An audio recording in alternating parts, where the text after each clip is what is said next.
Hey everybody, welcome back. All right, so we're gonna do another round of practice. We just thought this one would be fun. We're gonna take bad cold emails we've gotten and we're gonna practice rewriting the headlines. Okay, so not all cold email campaigns have to go to the spam box or go to the trash. We're trying to show you this, that you can revive bad outreach efforts. A lot of times you see a bad cold email and you think it's just like a bad service, but not really, it's just a bad cold email. Right. All right, so I'm going to start with this one actually wasn't, it's one of the better cold emails I've gotten, and it's still pretty bad. It's way too long. It's unfocused. It has way too many questions in it. So anyway, their title is Thanks, Evan, exclamation point. And then it's space, and it says, and... Ampersand, a small ask from you, blushy face. I didn't know you could put a blush. It's the blushy face that makes it terrible art. Right. Well, that's why I opened it. But I don't know how you put a blushy face in your subject line. Didn't know that was an option. Okay. And so what the cold email was I think it was a student, and they wanted me to be on a podcast. Okay. And I think specifically they like gave me some things they wanted to talk about, and I think it was really early. Yeah, I don't think they had launched yet, so they were asking if I wanted to be one of his first guests. Now, we talked about this for about a second, and we disagree on this one. But I think one he could have tried was be my first guest, or be my first guest on my podcast. And I think the reason why we disagreed, because some people will be turned off by that, but I think some people will be turned on. And I think that with an interview... I think you only need a handful, but I guess it just depends how big the pool is you're pulling from, right? Right. How confident you are you're going to sink those people. Yeah. Yeah. So I think that would probably get a better open rate, but it'd also probably have a high unsubscribe. Yeah. So, okay. You got any ideas for it? I mean, I would just do something simple and direct. When I've done a campaign around interviews, I'll just say request for interview and then the name of the show, and just keep it really simple. I know these people are busy; they're usually used to media outreach, and I just don't want to waste their time. And I know that if they're not going to open it, they're not going to open it. Right. But that is a very straightforward approach that's not likely to get a lot of engagement if you aren't doing a wide net around people who are used to being interviewed. Sure. I know I would open that email, especially if you put like brackets and put the name of the podcast or something. Exactly. That'd be kind of interesting. It almost looks like a Gmail invite in your head. Well, and I'm a little biased because we're rewriting a cold email to me, but flattery works. Yeah. Honestly, like sometimes you can guilt people into doing it by just complimenting them. And the more specific, the better. You're amazing. Or, well, I guess. If you could... Yeah, if he could name something really specific, especially if it was like a student and they named something very... I'm giving people way too many ideas for how to contact me. But if you put... I saw a campaign, actually, and it was CB Insights, and their subject line was, I love you. And it's funny because... It worked really well, but it's because people forgot about the I love you bug. Do you remember the I love you bug? I heard of yeah. Yeah, I think it was like 10 years ago, but that was the subject, was I love you, and had such a high open rate, and then it was malware. Oh, man. Oh, yeah. It was North Korea or something. I don't remember. Jesus. Yeah, I can't remember the details, but something like that. I found that if you're asking one person to do something, flattery works pretty well. That's always kind of my go-to, because also it's really easy to do. Like, you can always find something to compliment. Like, what about like, hey Evan, your like specific course name here changed my life? Would that? I would open it because it said changed my life. Yeah. If it like said an emotional if it said trigger. your course is great, I wouldn't probably open that one because it's too generic, and it sounds like I also get contacted by a lot of people about putting like licensing, and so I get probably 15 a week, and I don't think any of them are worth it. Right. So, yeah. We'll actually look at one of those in a sec. Let's do one of yours. Sure. So you got this mediocre email from a company called Simply Insured, and they just went with Project Uplift, Simply Insured. Project Uplift is one of my my projects, a mental health awareness campaign that travels around to schools. I do some public speaking. I don't have any full-time employees, and if this person had looked at my website, they would know that. But they jump in immediately talking about their business, and telling me about all the money I could save on all my employees' insurance. Yeah,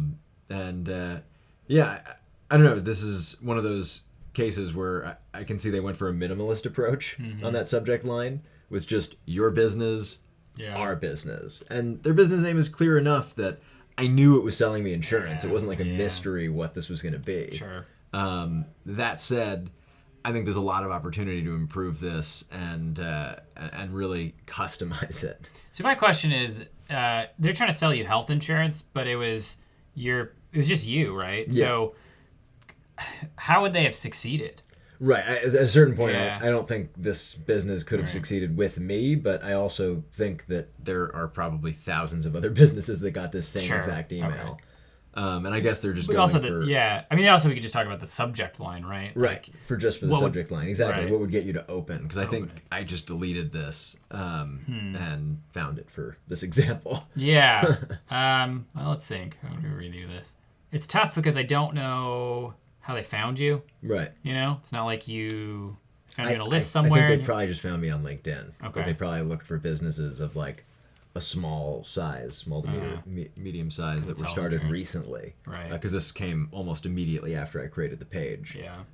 So I bet they were just looking for newly created business pages on LinkedIn, because theoretically they're just starting out. Yeah. And haven't gotten their infrastructure together. Take the pain out of insurance? Yeah. Health insurance. Take the pain out of health insurance. It's like a Geico slogan. Yeah. Yeah. This is a tough one, honestly. Like, sometimes it's not easy to do this. If I do something like, do you have business insurance? Question mark. Because if you don't, you just skip it. And I don't want to talk to you anyway if you do. So I would almost be tempted to go, do you have health insurance just generically? Because, you know, we're in the U.S. and it's Obamacare, and we're already scared that we're going to get, you know, a penalty if we don't have health insurance. Right. So that might pique my interest slightly enough. It's hard because we want to make sure that the subject line feeds into what the pitch is, you know? I don't want them to, you know, we can't use a line from our CorkyCon on it to get them to open it, and it's like something not at all related. Right. Hate your health insurance? Yeah, I think that's a good one. Yeah. Anger is a good emotional trigger, especially with something that's unpopular in general. Right. Yeah. Health insurance is cheaper than you think, maybe. Like, I'm trying to, like, be a step forward of what someone might think. Open before you get hurt. Oh, before you get hurt. Look behind you. That's not good. Yeah, I don't know. I don't get in the world of, like, terrible headlines. Have any of your employees died? Oh, no. I don't know. Yeah. Oh, man. How do you get someone to open something that's so poorly targeted? Yeah, right.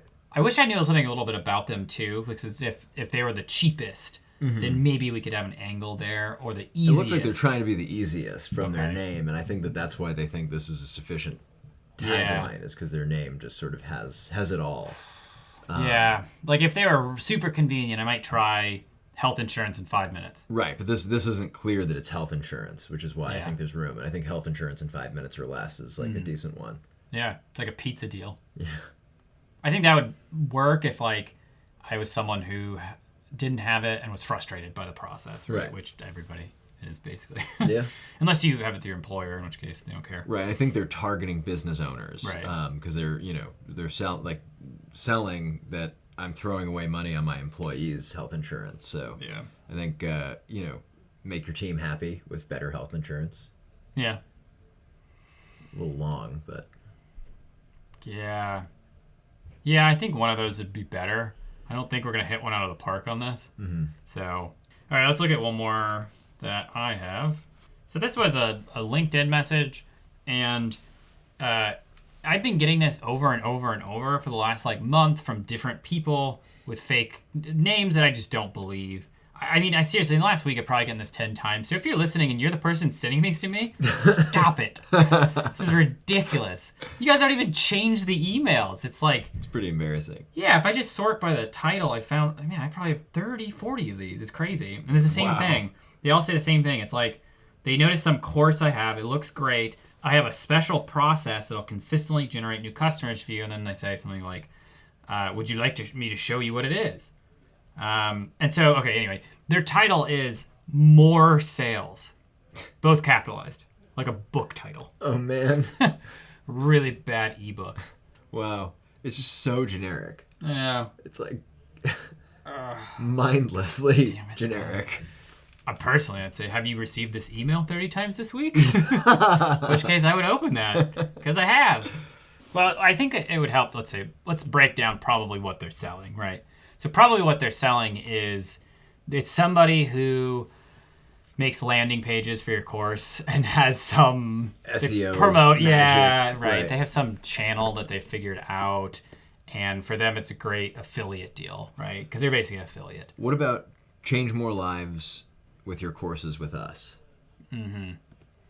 Depends who you're selling it to. I know, right? It's like a little bit too like earnestly inspirational for what they're actually doing. My heart's frozen over, so it didn't move at all. Didn't even twitch when you said that. Right. Whereas I'd be like, oh, I want to help. Yeah, I want to change lives. I don't want to change anybody's life. Oh man. I would, yeah, I mean, okay, so you could try that angle. I think I might try, okay, so one of the things I think, like if they had spent some time like talking to their customers, one of the things with online courses is they're digital assets. So they just sit somewhere, right? And it's not like more people watch it means more work for me, right? So you could probably something generic like your take the first two words in your course or something and say could be making a lot more money. That's Right. one. Man, I'm trying to think of something. There's a phrase that if you do it right, free money is a phrase, right? And it's either if you do it right, it's really good, and if you do it poorly, it's Right. like the spammiest thing on the planet. Right. And you gotta, and so I was trying to think of some way of pitching it like, because it takes nothing from me to give them a file, right? Mm-hmm. I would probably just put something like, let me make you money. I think that's something, it's, Right. because I don't want it to sound like I have to do a lot of effort. Right. Let me make you money. I can make you richer. Yeah. It's like that aspirational, it's a status trigger. Mm-hmm. If I was doing a marketing campaign, I could get your course to a specific geography, like geographic area. That'd be a great one. So saying something like, Latin America would love this course or something like that, or a specific country. Like that's enough to like tweak my attention. Mm-hmm. I don't get an email saying Colombia would love this course all the time, right? Or Brazil would love this course. And that's, something that every instructor again like wants to do is localize their stuff. I wouldn't go with more sales. That's what I wouldn't go with. So generic. More sales. I think you could hire open rate if you said less sales. Actually, I think you're right. Yeah.